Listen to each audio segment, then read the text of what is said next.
All right. It is the Down Beach Buzz podcast for April 17, 2025 with Sherry Lilienfeld. She's right here. Hi, Sherry. And she's from eXp Realty. And Paul Scollage, he's not here, but he's here in spirit. Paul Scollage is the man from rate.com. So a lot of things to talk about. We have some market stats. Sherry has some stats on what's selling, what's not selling in Margate, Ventnor, Longport, and some other surprises. For example, these are the ads supporting Sherry Lilienfeld and Paul Scollage from rate.com. And let's start out real quick with Ask Sherry, because so many calls, so many emails and faxes have come in asking Sherry all kinds of nutty questions because she has all the answers. The number one question, Sherry, that we got over the past 7 days is, where the hell is Roz from Jamaica Me Crazy? She's always at the Margate meetings. Is that why you asked me before if I was going to the Margate meeting? I haven't seen Roz in probably 2 or 3 weeks. Do you know where Roz from the world famous Jamaica Me Crazy store in Margate, where is she? Do you know? Is this a trick question? Listen, this segment is called Ask Sherry. Okay. It's not. All right. Well, listen, there she is. I think we got her to check in. Roz, we've been looking for you. Nobody knows where you've been, Roz. Please tell us where the hell you've been hiding. Come on. Well, good morning. I know some of you have wondered, where is she? And here's the truth. I rested and I rehabbed in Lanai Land with, wait till you see, with the cat. How's it going, cat? You all rested and rehabbed and ready to return? So, yeah, we worked really hard, and the girls have built an amazing store, and we're just like ready and excited for 2025 crazy world that we live in. But so basically, she's resting and relaxing, Roz from Jamaica Me Crazy, and she's chilling out. She has people back at the shop getting ready for the summer of 2025. They're working on all kinds of new ideas to market Jamaica Me Crazy, Cher. So I don't think Roz knows this, but we took some video. I got, Zach, the intern, to go in, take some video of some experiments happening inside Jamaica Me Crazy, kind of something new, out of the box thinking.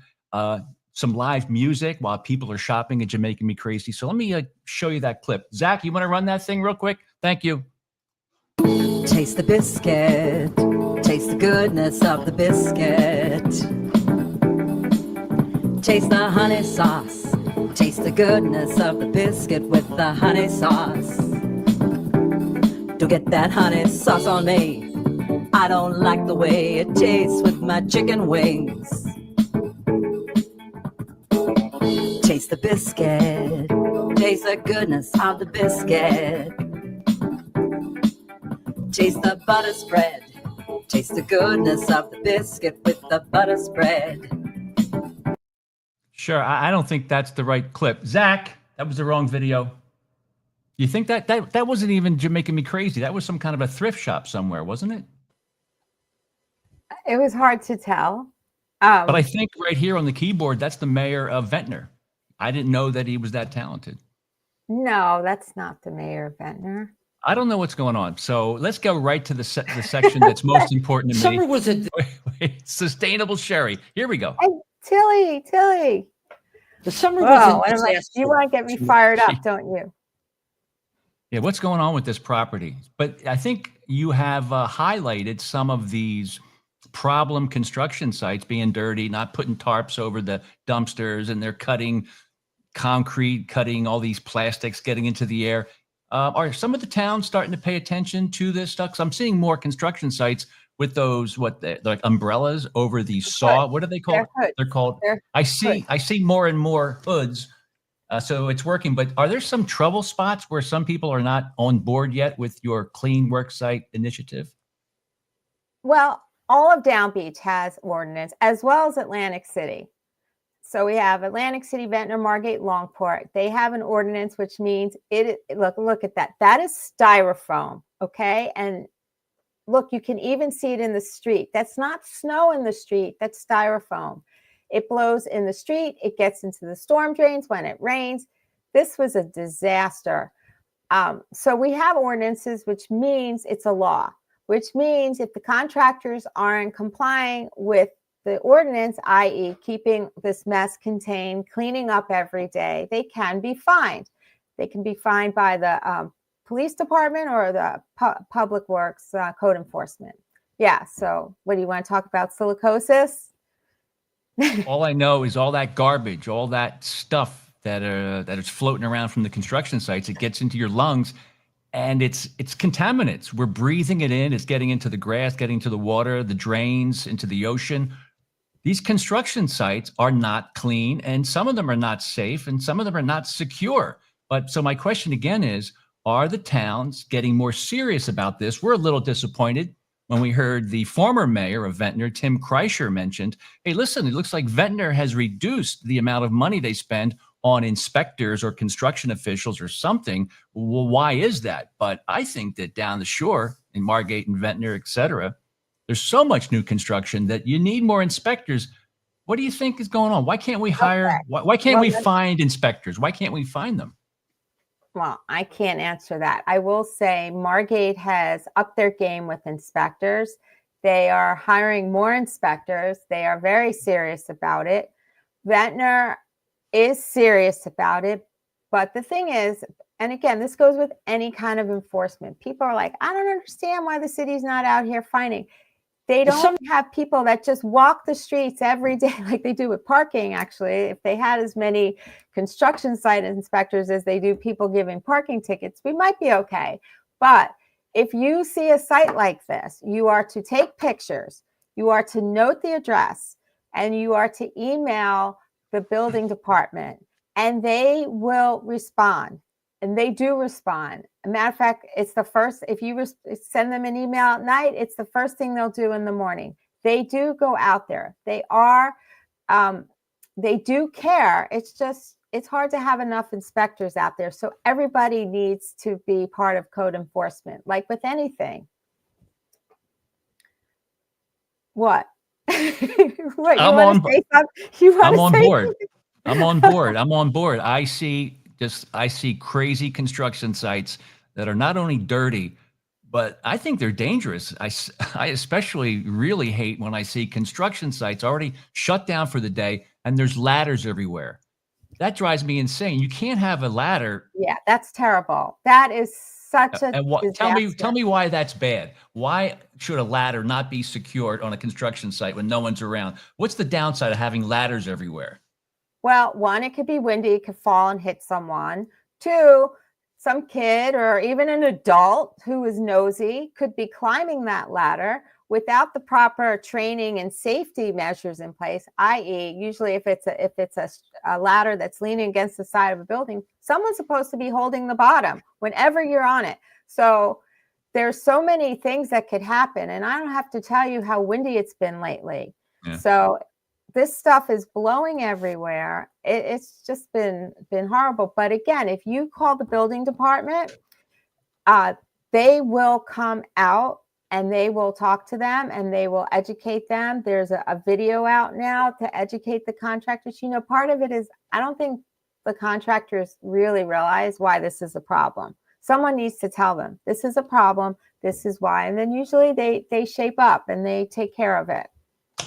Yeah, when I see hoods on some of the saws that are out there, that's a good sign because I've never really seen that before. But it looks like you're doing well. It's starting to proceed. And the Down Beach Enviro Watch on Facebook is a great place to post pictures. It's called Down Beach Enviro Watch, right? Yes. Mm-hmm. And then yeah. And the thing is, we also want to not just highlight the bad. We want to highlight the good. There's some great contractors out there, like Oasis Builders, or excuse me, they're called Oasis Property Group.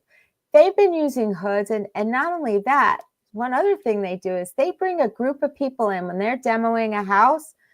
A group of people, I think it's called Second Chance. These people come in, they actually come up from Baltimore. They dismantle the home, they salvage things that could be salvaged and resell them. That is the best form of reusing and recycling, right? Is to take, instead of I've seen houses with such high-end appliances and cabinets and vanities and beautiful windows or doors that just go into a dump. That's such a waste. Someone could use it. So yeah, Oasis Property Group is one of the groups I know that does really take this seriously and really just try to reuse and repurpose their building supplies, which I think is great. But they also use the hoods on their saws with a vacuum attachment. So yes, Down Beach Enviro Watch. So we want to see the good and the bad. And we want the people who aren't complying just to be made aware. We're not saying they're bad. We're not saying they're doing it on purpose. They're just not aware that it's a problem. Are you done? You got me on this is like my baby, the whole microplastic. Yeah, but you know what? I'm getting emails saying that Sherry is way too negative on things. She should be looking at this as higher tax revenue, new buildings, and she's getting caught up in some dust on the sidewalk. So I just wanted to let people know that listen to the Down Beach Buzz podcast that I'm doing my best to get Sherry to be more positive during these awesome podcasts. Okay, positive. Yeah. Yeah. All right, here we go. So let's go to the next.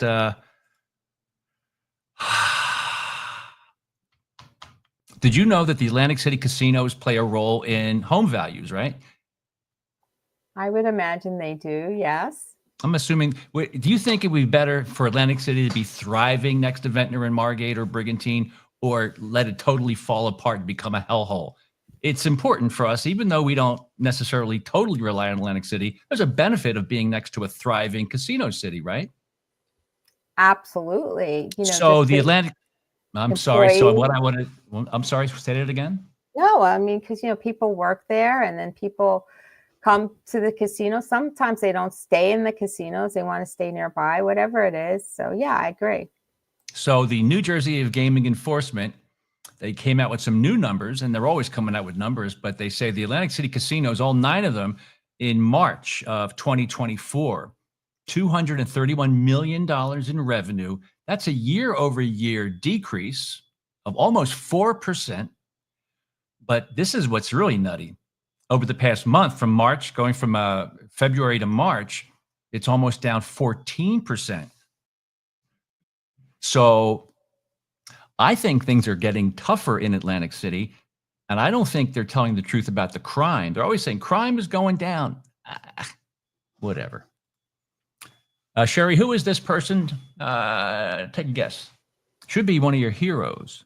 He's a hero of mine, but what's your thoughts? Oh, yeah. Oh my God, the name's not coming to me. Dementia.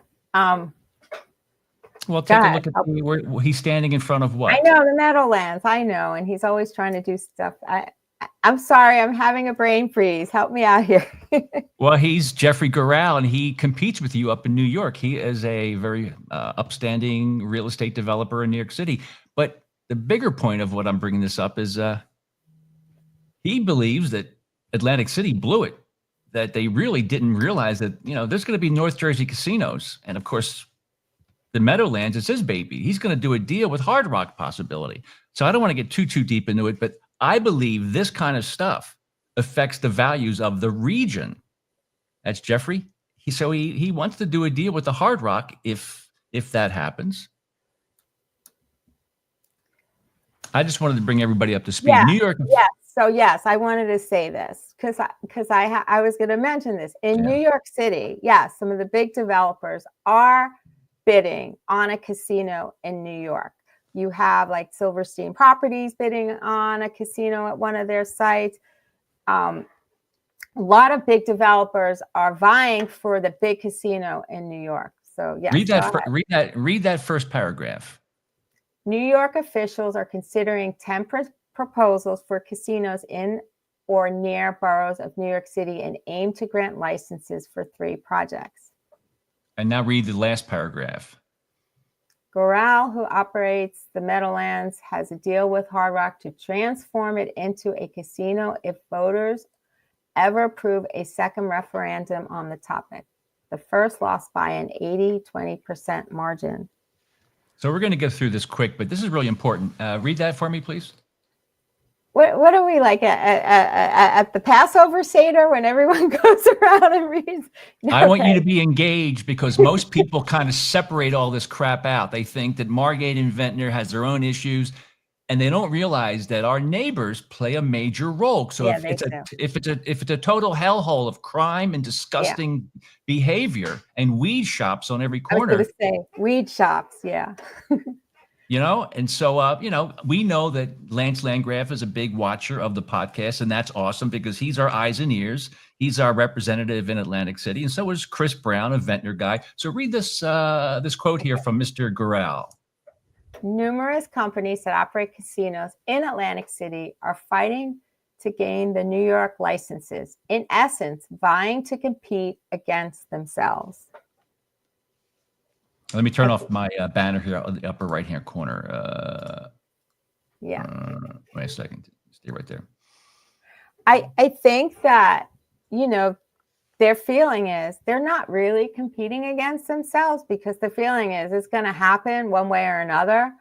So you better be with the pack instead of continually fighting against it, because eventually it's going to happen. There's a lot of big players vying for those New York licenses, and these are billionaires. They're not just like millionaires, they're billionaires. They have billions of dollars to get this done, and they have the political connections to get it done. So you could start with the next slide here. Read that. He predicted the opening of New York casinos will provide the impetus for New Jersey to approve a Meadowlands casino. Oh, I'm sure he's waiting for this. We're actually in a good position. It's going to knock out maybe 1 or 2 or 3 casinos here in Atlantic City, because everybody's been so afraid of no North Jersey casinos. And while everybody was beating the drum about no North Jersey casinos, they never talked about Philadelphia casinos. Those nincompoops that we look up to were always focused on no North Jersey casinos, totally ignoring the real threat, which was, I think, in Philadelphia, in Pennsylvania. Then sports betting comes along and online gaming, where Atlantic City gets almost nothing. I'm telling you, our leadership is really not that aware of what the ramifications are. But people like Jeffrey Gural, and he basically knows that Atlantic City blew it, because a good 8 years ago, he really tried to do a deal, try to say, listen, I could bring an extra $200 million in revenue. So I'm a big fan of Jeffrey. I just think, and he also, he's doing some stuff where he's up in New York City, and he is taking office space and he's converting it to residential. And you say, and they said something to the effect of the floor to air ratio, or they have to open up the thing because there has to be some kind of flow through. But he is doing some of the things that I was told, Cher, that you can't do, and that is convert office space into residential. But it seems like he's got a game plan for that. Have you ever heard of that? Well, yes. So a lot of the big developers in New York who dominated the office market have been converting a lot of office space into residential. The reason why they say you can't convert it, some of the office space, it has to do with structurally how the buildings are made. If it's a big open floor without the proper supports, that makes it very hard to do the conversion. So the lack of conversion really has to do with structural issues as opposed to really not the market demand. But a lot of the big developers are doing that. They're converting office space into residential. And then they also have, in that residential, they have areas where people can work like from home. Like they have, common area where they have conference rooms and desk space, so people can work out of that home office environment without being confined to their apartments. So yeah, I see it a lot, because as you know, I am licensed in New York and I do commercial real estate in New York. So I am pretty aware of that whole market and the conversion.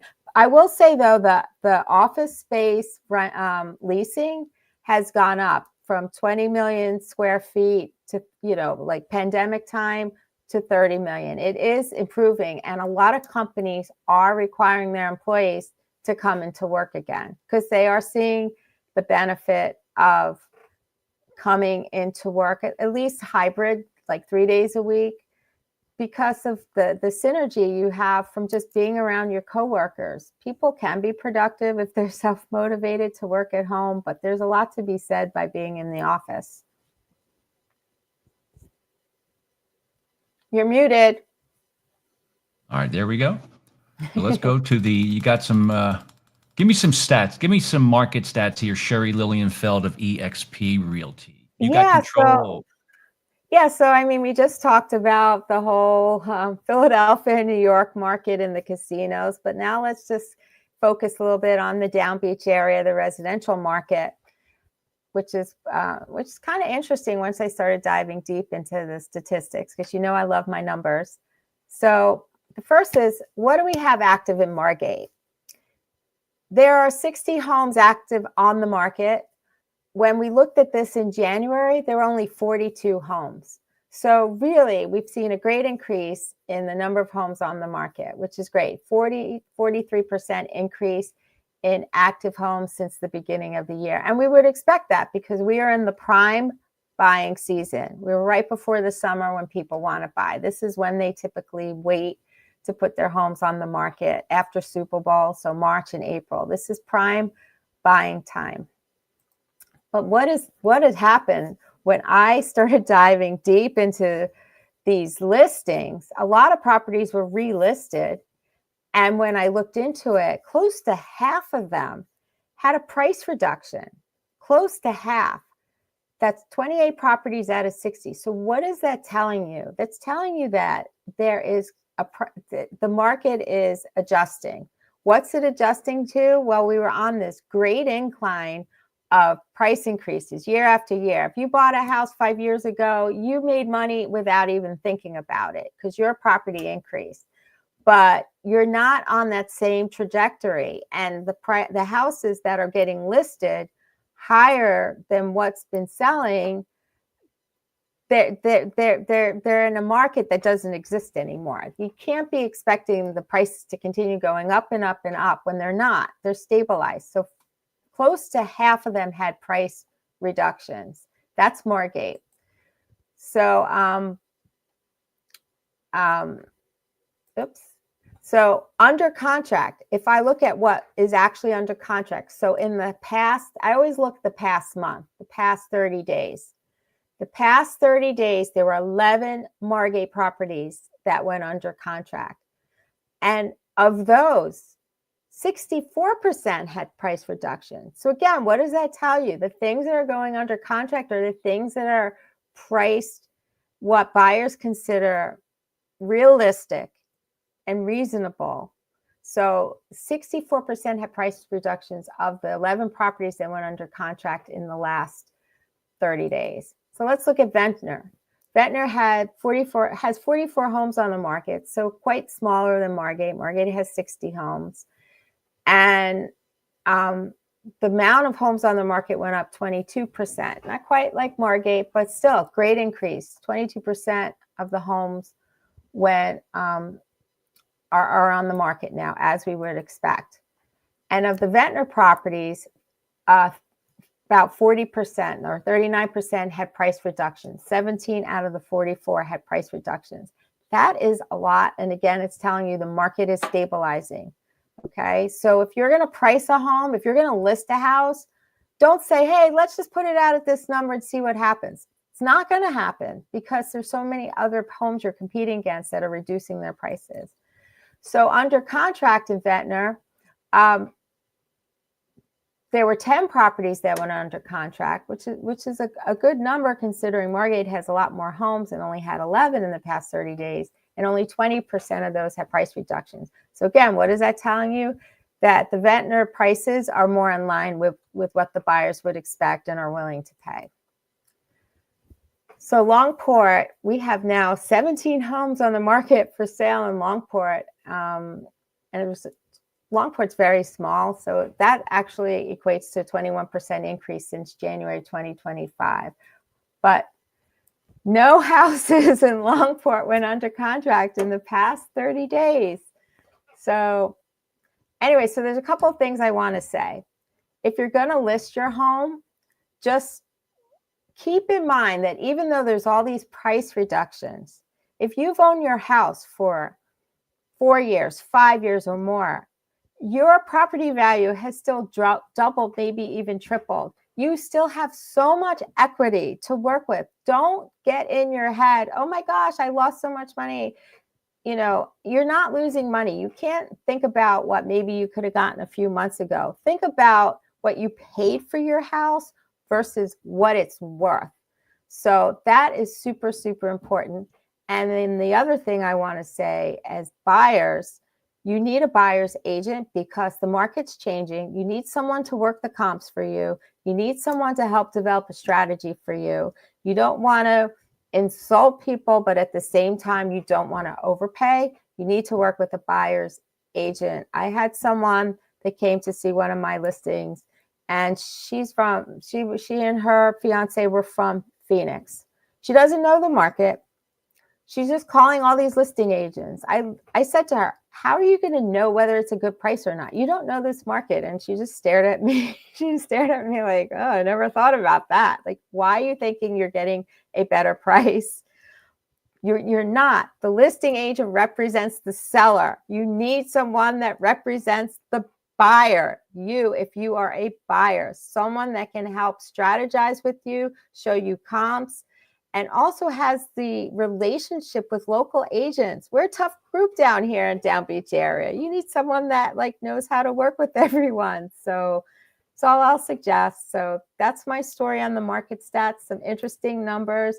But sellers, don't be afraid about all these price reductions. You still have some great equity in your house. You can still make some good money.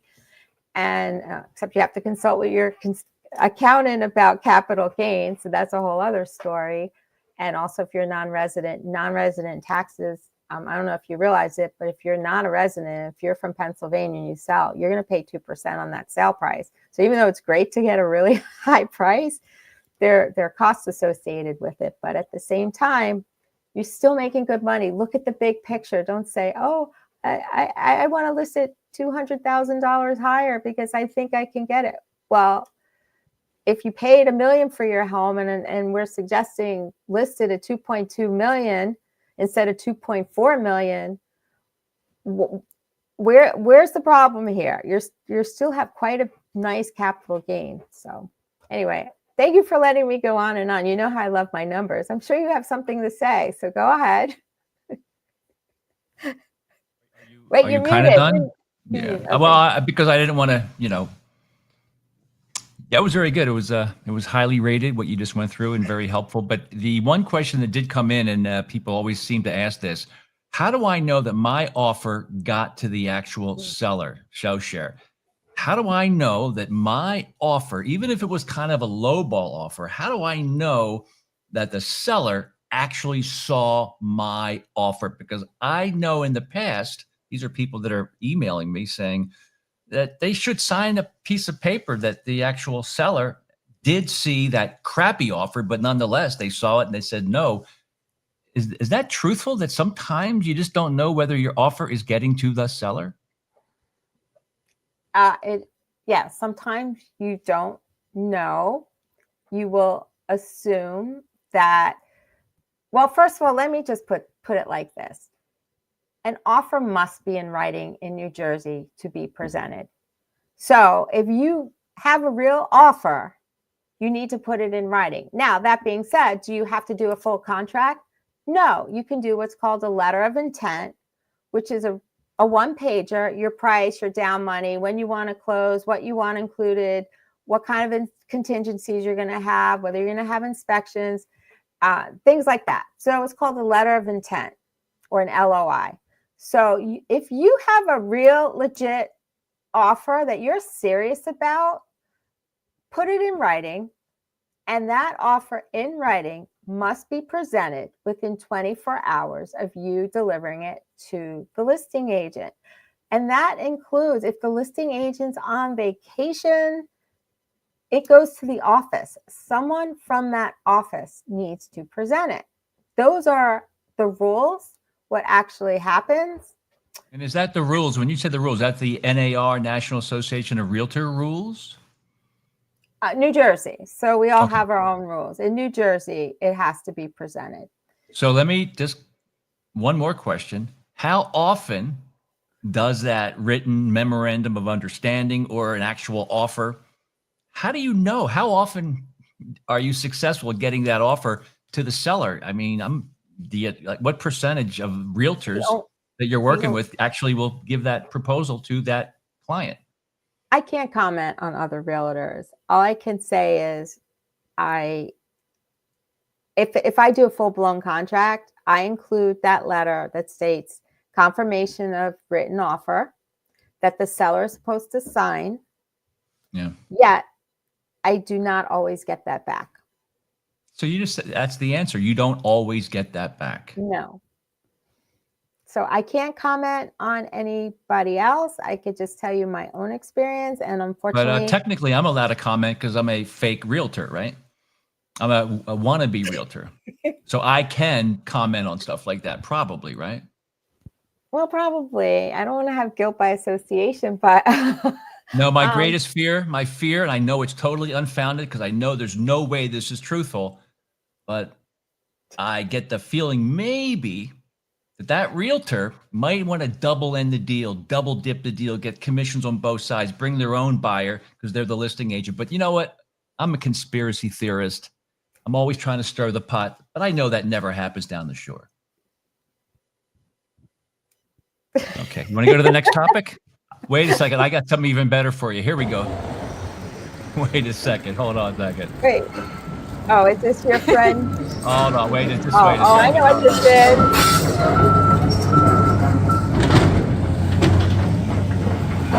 Oh. That's the safe. That's the safe that was in there. Well, let me run that one more time.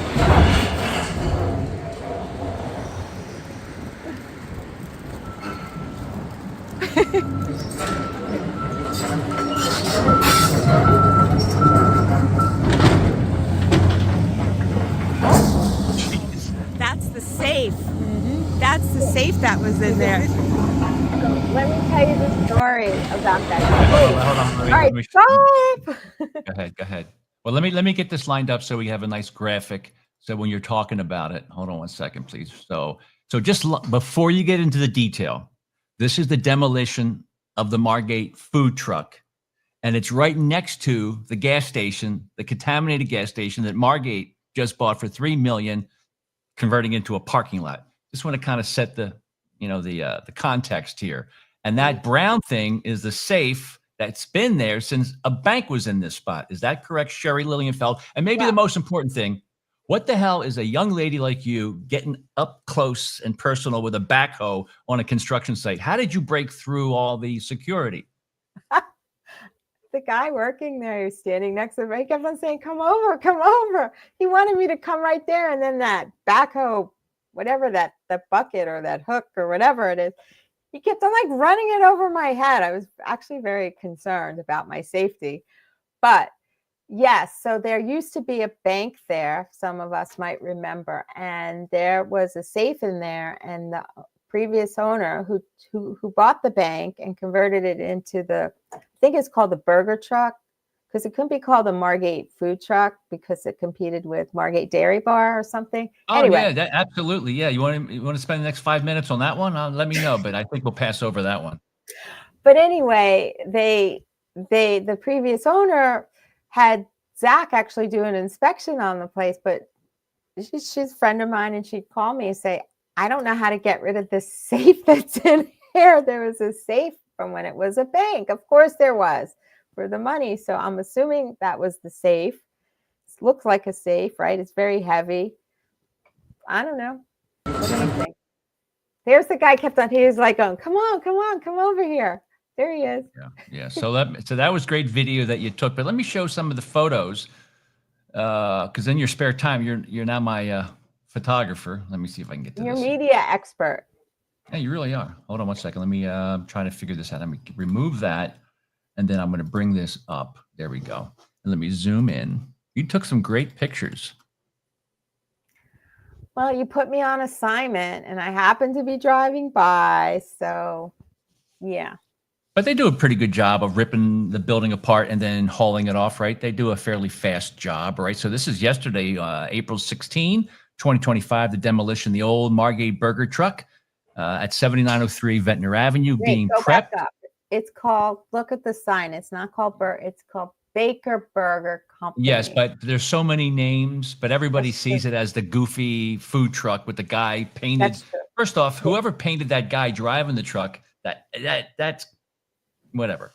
But yeah, Baker Burger is one of the many names after they've been sued at the wazoo for having, I'm not going to get into it, but that was an embarrassment. That whole lawsuit thing about people are going to confuse my place with your place. That was disgusting, but you know who you are. So the property at 7903, because everybody calls it the burger truck. I don't know why, but because it is the truck. Because But the it's now guy was being- driving it, driving Yes, the building. Yeah, I'm going to finish this paragraph unless you would like to read it. No, I'm done reading.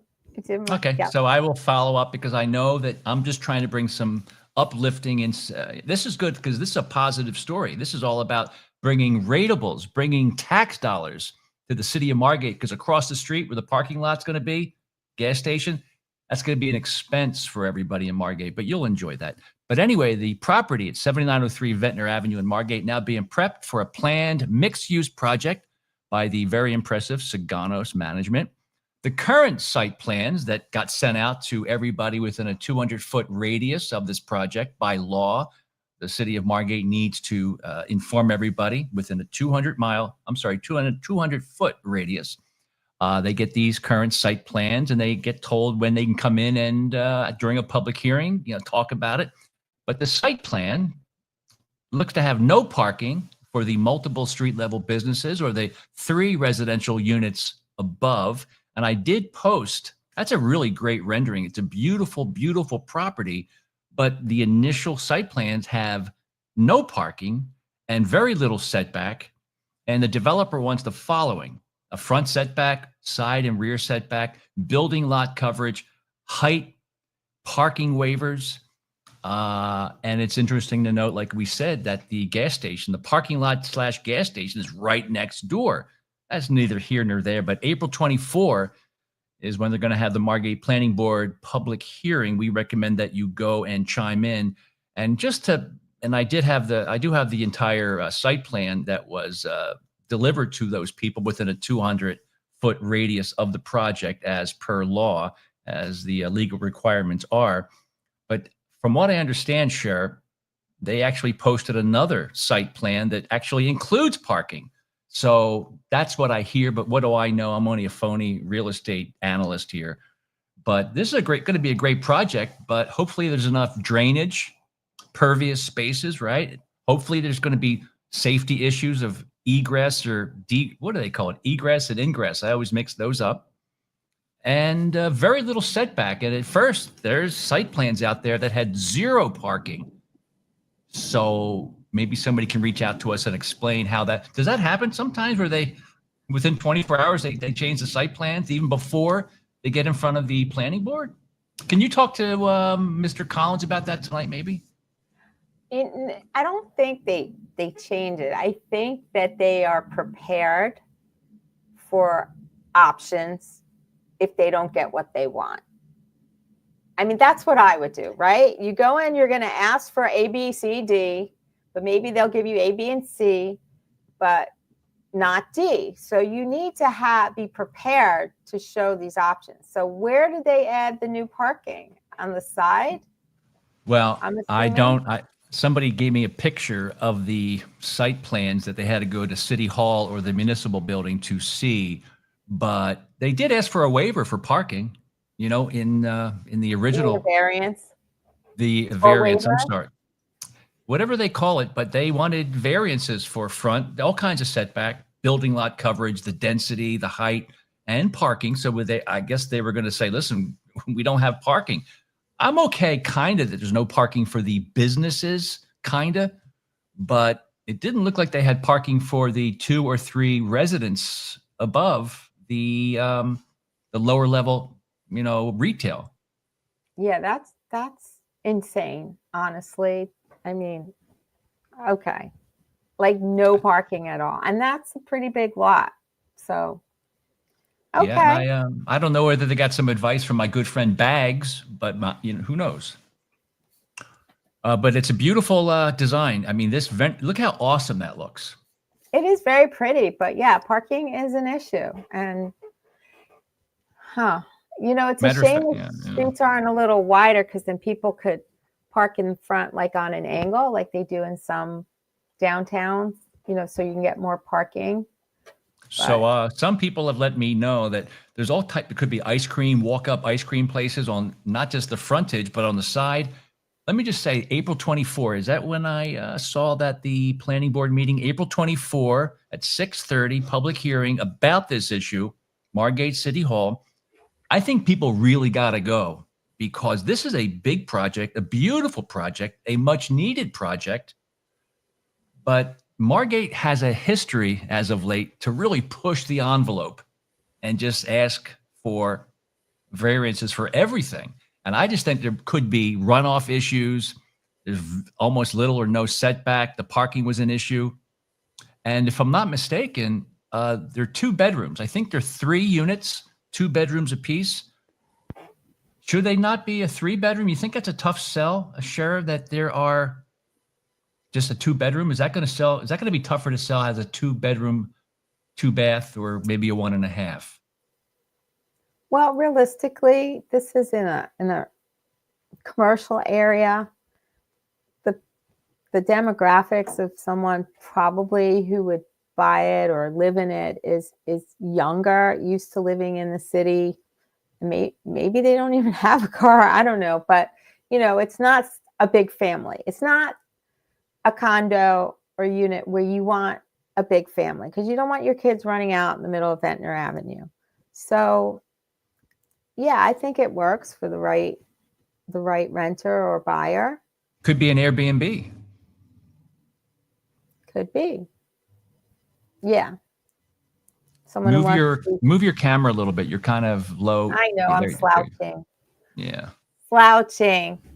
That's okay. All right, but that's up on the Down Beach Buzz. I would definitely go to Down Beach Buzz and read the story called Major Development Coming to the Former Margate Burger Truck Location.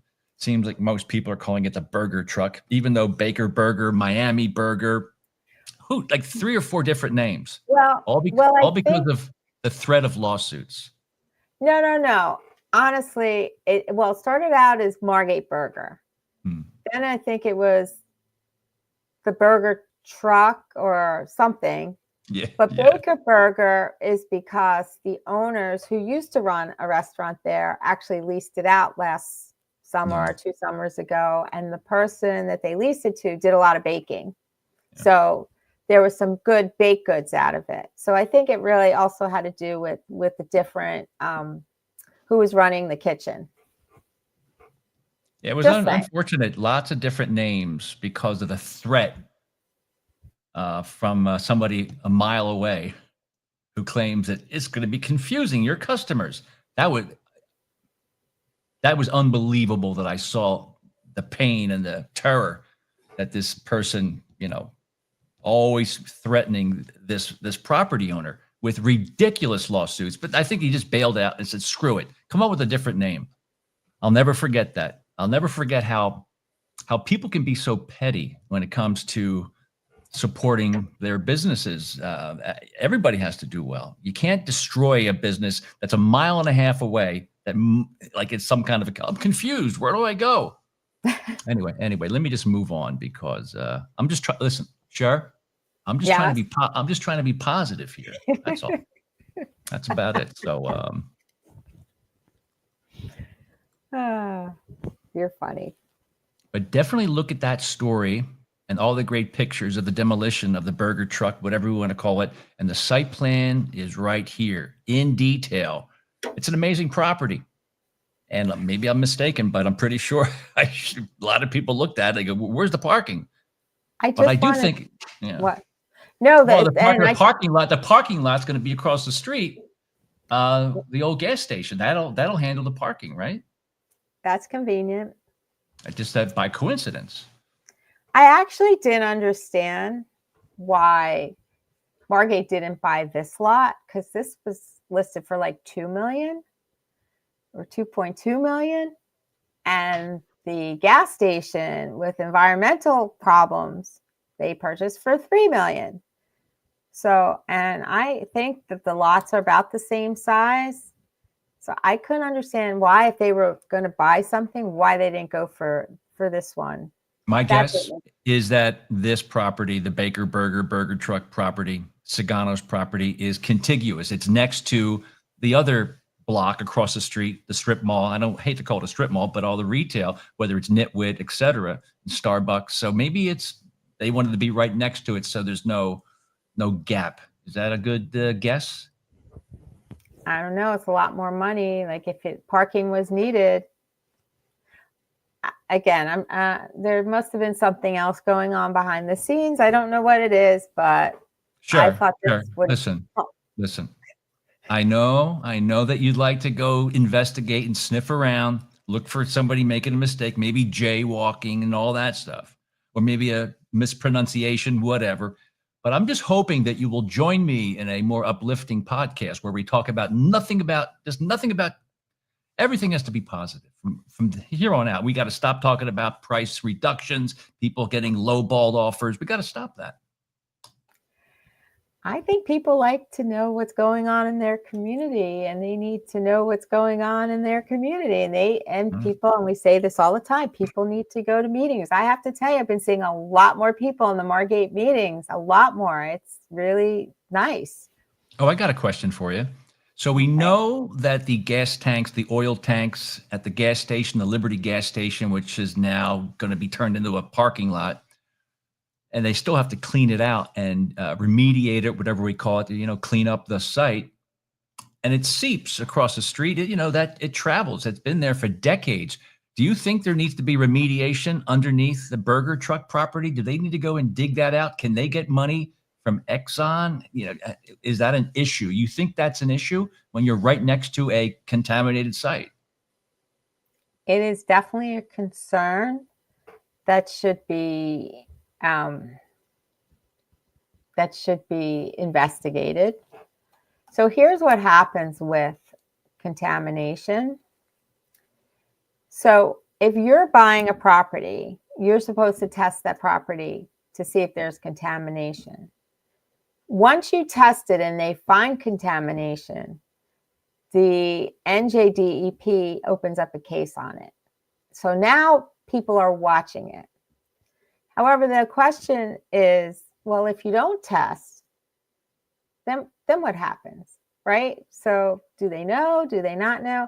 I believe with the Exxon site, though, they did a lot of testing all up the street. And I think they determined, based on the way the water was flowing, the underground water, that it was flowing towards Atlantic Avenue. But they do have maps. There was a lot of testing that went on. But yeah, it's a very good point. As a buyer, you should test that property, and then it becomes the seller's responsibility to fix it. Good question. Okay, got some other pictures. I just dug up some new pictures. Another restaurant, actually a rebranding in Ventnor. Now it's called Martina's. Pulio, the Italian place called Pulio, is now Martina's Trattoria, and it's right next to Mega Sushi. Did you know that? I didn't show you the picture. I'm sorry. There it goes. Martina's has, it's the same owners, and the restaurant, the eatery, has been rebranded. So Puglia is now Martina's with a slightly different menu, but I always hear great reports of this great property. And this is the same spot that my all-time favorite restaurant, Lisa's. I miss Lisa's, but things come and go. Mega Sushi, I love that. So wait, why did they rebrand it and stuff? What was the whole purpose of that? Because I thought Pulio's did well, right? Or did it not really do well? Maybe, you know what? Sometimes you just don't know. Sometimes you have to tweak it, maybe tweak the menu, and they upgraded their kitchen. So, but they made a move, but they gave it a good shot for a couple of years. Another shot there. Look at that mess. This is just a few days ago. But listen, we know that they're working on it, and we know that they know how important it is. But that's some pretty nasty stuff. Even if we didn't report it to Enviro, Down Beach Enviro Watch, or the mayor of Ventnor or whatever, Who does this? Who does this kind of stuff? Jeez. It's so unconscionable. And like I said, it's been so windy. Like this Yeah. stuff blows around and look at all those little particles and the dirt and the Look how debris. nasty. And look at that the stuff against the fence in the back. Like, really, like, come on, clean up your mess. We tell our kids to clean up their messes. Adults should clean up their messes too. It's ridiculous. It is nice that this corner property is being revamped. This is where Salon Passarella used to be, but they've left their business. But this kind of stuff, who the hell's the contractor? Jeez, you know? They're doing a good job with the building, finally, because this building was kind of long in the tooth, did not really look good at all. So it's nice to see that. But they leave a lot of ropes and all kinds of stuff hanging around. I think some of this stuff is dangerous the way they leave it behind. They don't secure the site. Is that scaffolding? Oh, I don't know what it is, but it's all, yeah, there's stuff that's up there, Like sure. that could fall if someone like messes around with those, how it's secured. So that's scaffolding right there. Oh, right? I don't know. That might just be to catch. I have no idea what that is. But No, I can see. So ladders are sometimes on their belly and they act as scaffolding. Maybe, I don't know. But you can see some type of ladder type of thing. But that's an unsecured site. So some kids could come in and loosen this rope or just do. It's just bad from top to bottom. So we're going to give them a little bit of time to get their act together, hire more people. And the days of sharing your inspector with Margate or Longport, everybody needs their own. They need a few of them, you know. So that's where they make all their money. That's just crazy. Oh, we're on the boardwalk, and we're on the boardwalk at Oxford. This is the Oxford, right? I think this is Oxford Avenue, if I'm not mistaken. But this lot has sat here for so long, and I go, somebody's got to buy it. So it looks like they finally pulled the trigger. They're breaking ground and they are laying pilings. So that's good news, right? yeah, another house that we can gawk at as we're walking the boardwalk. You think this could be a spec? No, I think someone bought it for themselves. Is this one property? I believe there were 2 lots. Yeah, that's probably one property. They want their little compound on the beach. It's huge. I mean, it's huge. It's going to bring in a lot of tax dollars. So God bless them, you know? Yeah.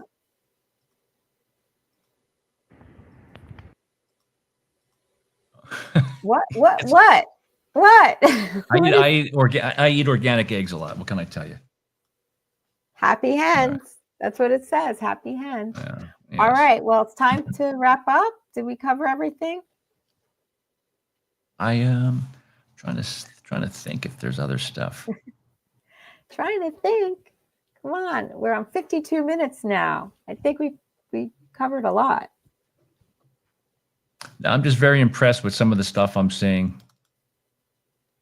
Like in front of Vassar Square, the Vassar. Let me bring this up again. I always forget to do that. Vassar's laying out a whole brand new patio out the back of their building, the Vassar Square Plaza, the Vassar Square condominium where I used to live. And this is where do you miss it? Do you miss Vassar?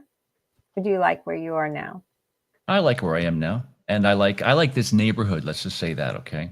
But they're doing a lot of work right in front of the restaurant. Okay. But those nutty mountains of sand. You know what? Nobody really just talks about from a value proposition. Do you think this neighborhood could be more valuable if you could see the ocean? Do you think that Atlantic City could be more valuable if you could sit at, in these benches and actually see the ocean? Nobody brings that up. That's kind of nutty.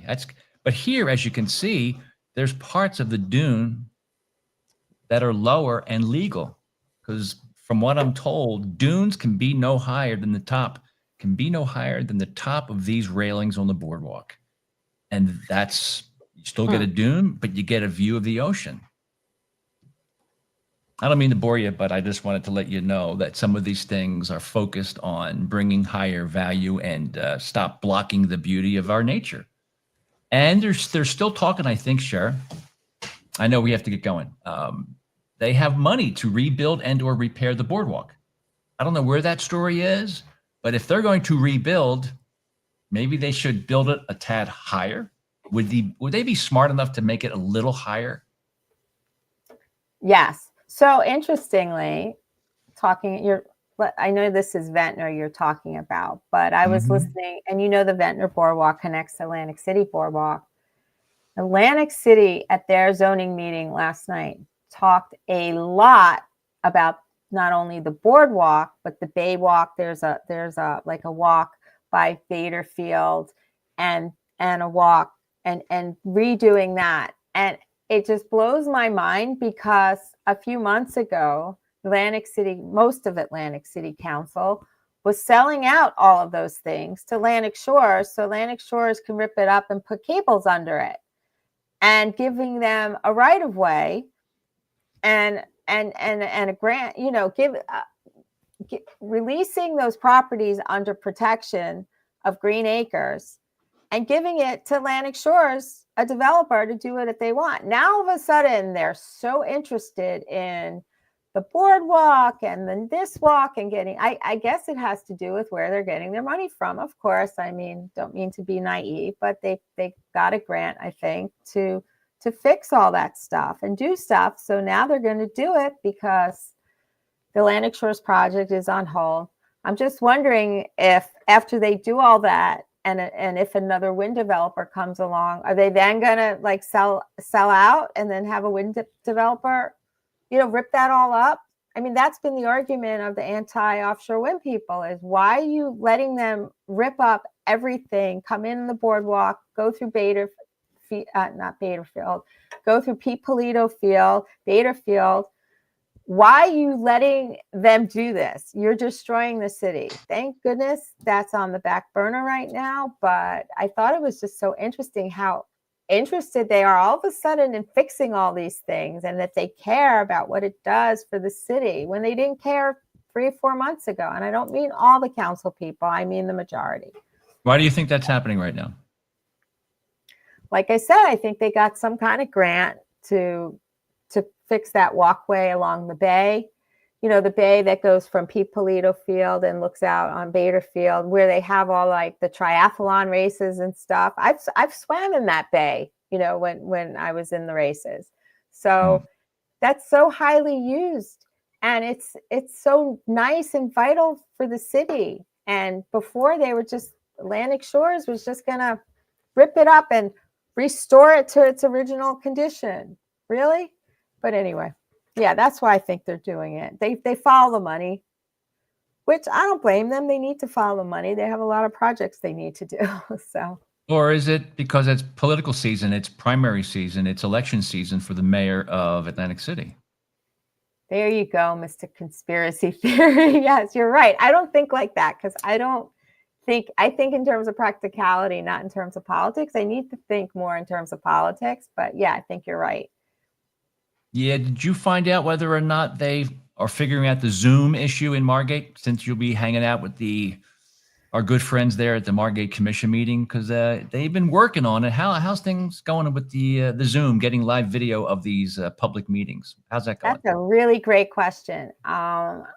Maybe if I go to the meeting tonight, which I probably will go, I will ask them, because yes, they've been working on this a long time. I remember. How much time should we give them? 6 months, a year, maybe, 5 years? How long should this project take? A month. Honestly. No. I mean, everybody's doing Zoom meetings. It's ridiculous to say we can't figure this out. And there's stupid excuse of, well, somebody, was doing inappropriate things. There's someone that monitors these meetings. You just block them, and you can see it coming, I guess. I don't know. Like, someone needs to be monitoring the meetings and block them. Sherry, I gotta tell you what. Sustainable?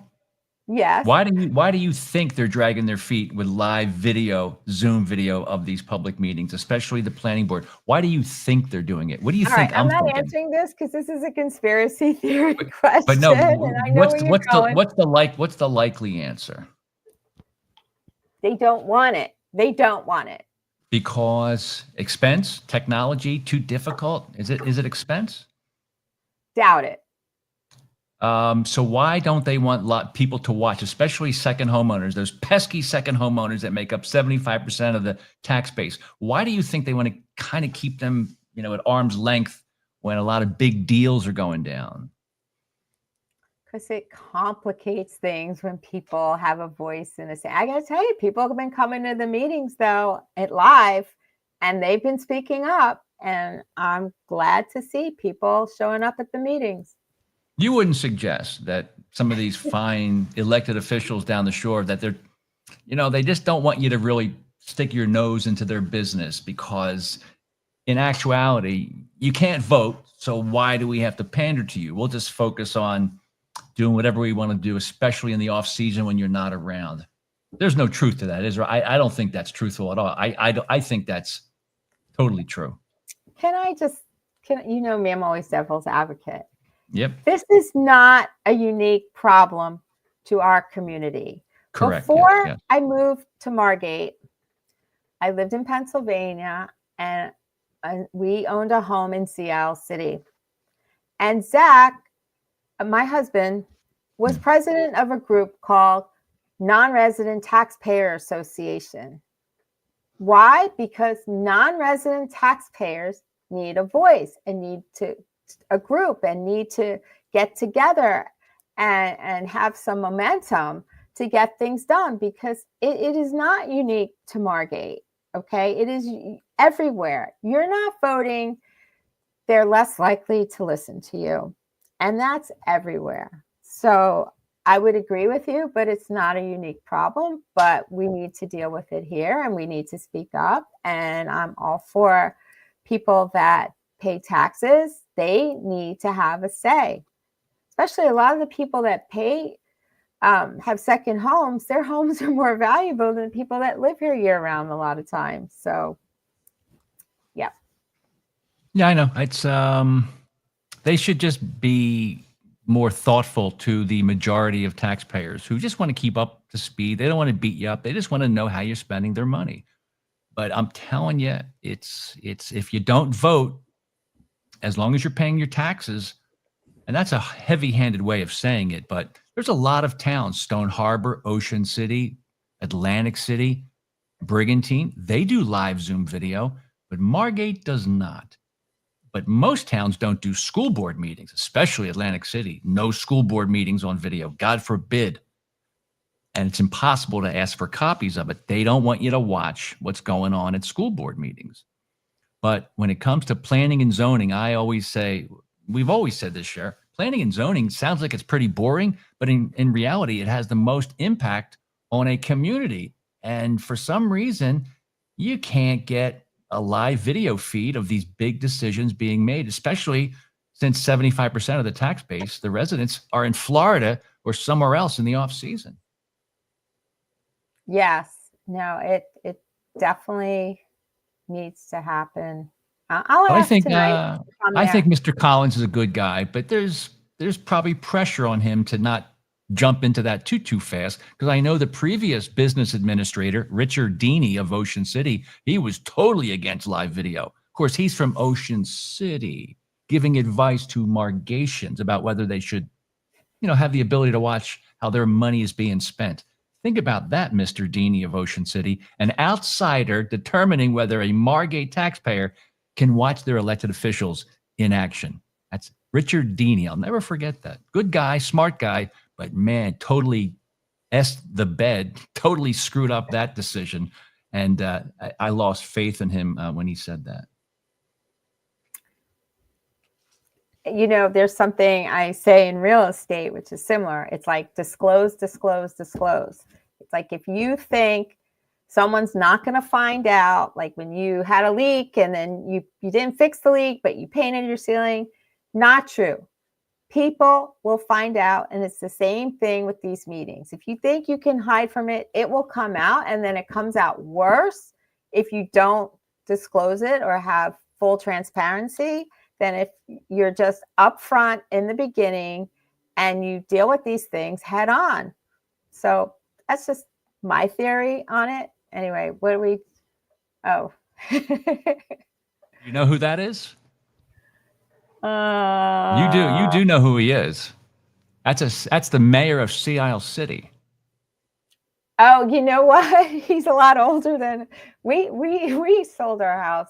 Well, actually, I take that back. We sold it in 2016, but we stopped using it many years when we moved to Margate. But anyway, he's been the mayor forever. He owns everything down there. And he's also Yeah. read that headline, please. Residents again push commissioners on transparency. And this guy, Len Desiderio, the mayor of Sea Isle, he believes you have enough insight. He doesn't want too much transparency. These guys get so disconnected. Same thing with Jay Gillian of Ocean City. He's under a lot of pressure. Ocean City residents are freaking out. They cannot believe that their town, with all that money, and they're still getting hit with another 7% tax hike. Jay Gillian. And this guy, I love Sea Isle City. I think Mr. Desiderio did a great job of Sea Isle City, but he's been in too long. I'm almost okay with that. But when he started, he was. Let me finish my. Yeah. Okay, go ahead. Well, I just want to make it clear that he's against full transparency. He actually was fighting with Mr. Morey on the Cape May County Commissioners, I think. Cape May County Commissioners, yeah. So Mr. Morey of Wildwood, he was saying, I want full transparency. But Desiderio was saying, they have enough. So big props to Mr. Morey of Morey's Piers in Wildwood. That guy's an operator. He's an amazing guy. The story of Mr. Morey and Wildwood. Because I grew up in that Wildwood. I always thought that Wildwood amusement piers were the best of the best. I always said, well, how come Atlantic City can't be this good? So I'm sorry, but I just want to let you know that Mr. Desiderio is not on my Christmas list this year. Well, we moved to Margate in 2002, and I believe he was mayor before we moved here. Like, he's been mayor forever, and he owns a lot of establishments.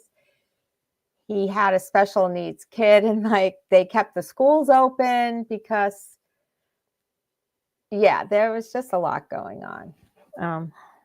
Anyway. I mean, Sea Isle is so amazing, but it's not a year-round community anymore. It's just not. And a majority, probably higher than 75, 80, 90% of the taxpayers are second homeowners. They want to see how you're spending their money, Len. Can I call you Len? So whenever anybody pushes back on that, and technology is so much easier. And what's it cost to post a video on YouTube? Share it. What's that cost? Would that be zero? Yeah. That would be zero, unless you have a premium account, and then it's still negligible. It's nothing. Yeah. So I'm telling you, there's a reason why these mayors don't want that much transparency. They don't want you to see how the sausage is being made, right, Leonard? Yeah. Anyway, I was very disappointed in Mr. Leonard Desiderio. Or were you surprised? No, but I every time I'm in Sea Isle City, I'm blown away of how much fun it is.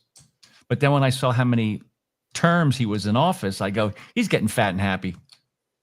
And, you know, after a while, you know. Yeah. Anyway. Okay. Can I finally go back to my regular job now? Which is writing all the good news?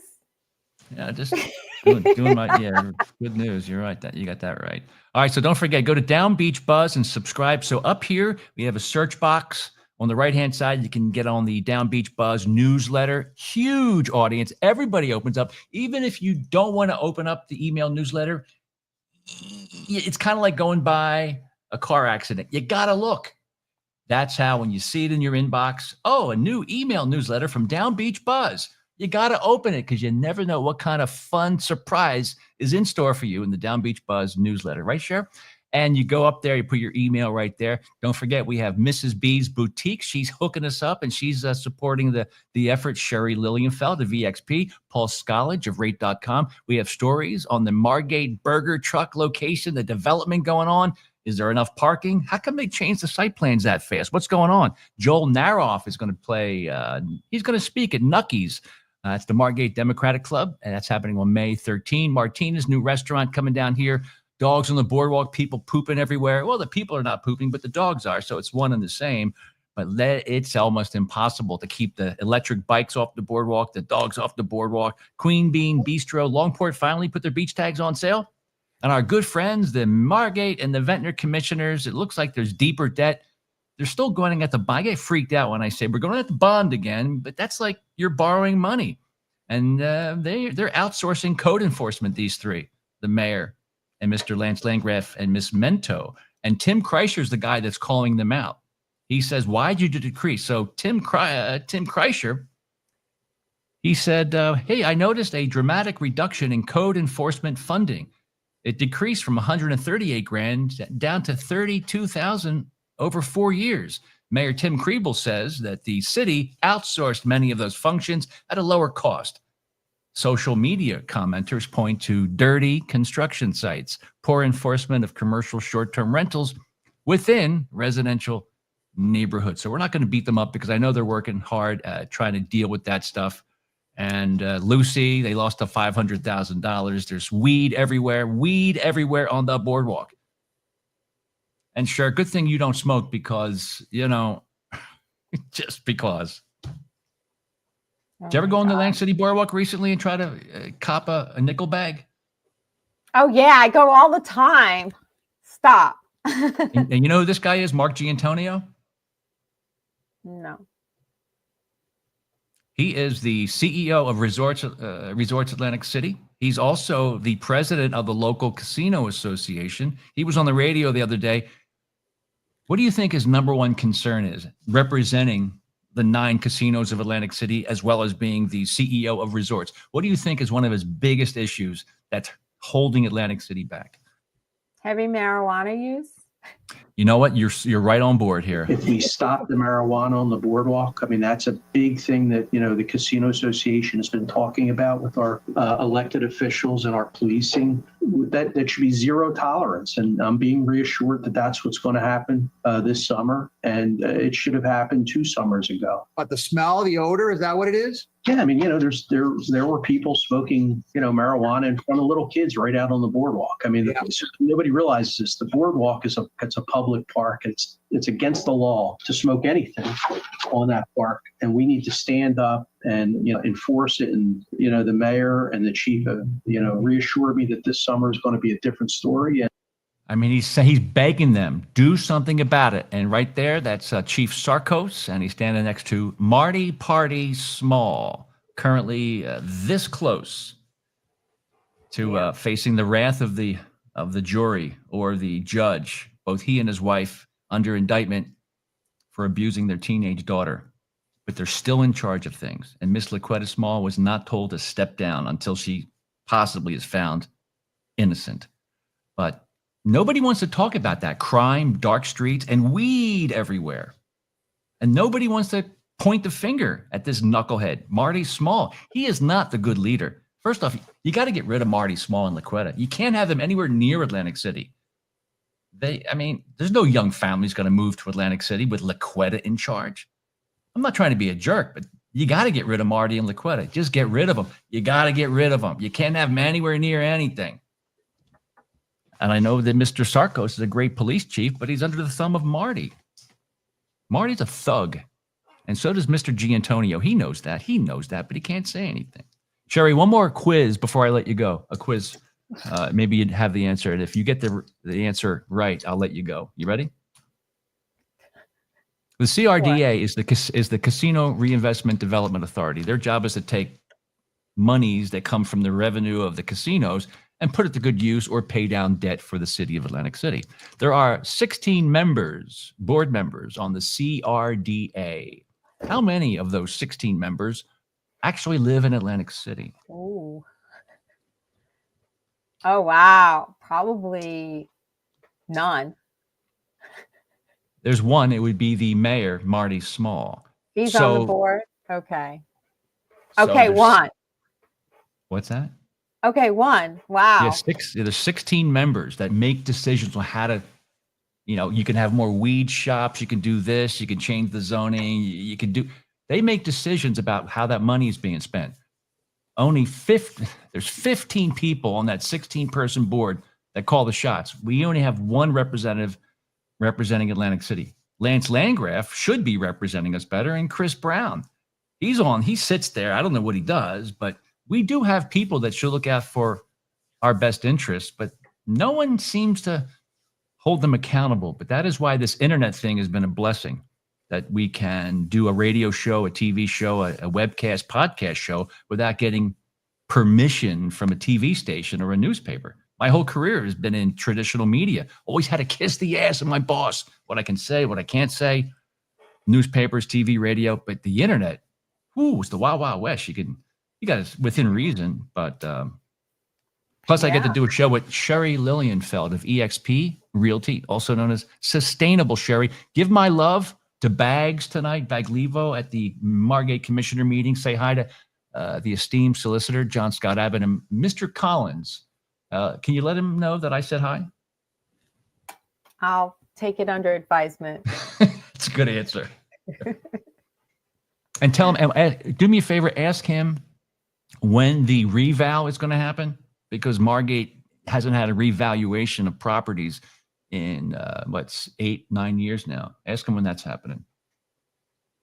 Can you write that down? Well, there'll be other people asking and commenting on that. There's a few that really dissect the whole budget and finances of the city. So, but you get the feeling that people are more aware because of the internet shares information, and the administration can't stop it. Although they can call us fake news and misinformation and all that bullshit, right? Oh my God, I hate that word, misinformation. And do me a favor. Yeah, you're right.